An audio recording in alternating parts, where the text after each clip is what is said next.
అందరికీ నమస్కారం. Welcome back to my channel. 2025 మార్చిలో సంకటహర చతుర్థి ఎప్పుడు వచ్చింది, అలాగే చవితి గడియలు ప్రారంభం మరియు ముగింపు సమయాలను అయితే చూద్దాము. అంతకంటే ముందు ఎవరైతే నా ఛానల్ని ఫస్ట్ టైం విజిట్ చేస్తున్నట్టయితే లైక్ చేయండి, షేర్ చేయండి, సబ్స్క్రైబ్ చేయండి.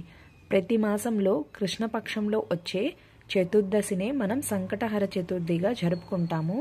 ఈరోజు గణపతిని పూజించడం వల్ల మన జీవితంలో ఏమైనా ఆటంకాలు ఉన్నా, కష్టాలు ఉన్నా తొలగిపోతాయని భక్తుల విశ్వాసం. అలాంటిది 2025 మార్చిలో సంకటహర చతుర్థి ఎప్పుడు వచ్చింది అంటే మార్చి 17 సోమవారం నాడైతే వచ్చింది. చవితి గడియలు ప్రారంభం మరియు ముగింపు సమయాలను అయితే చూద్దాము.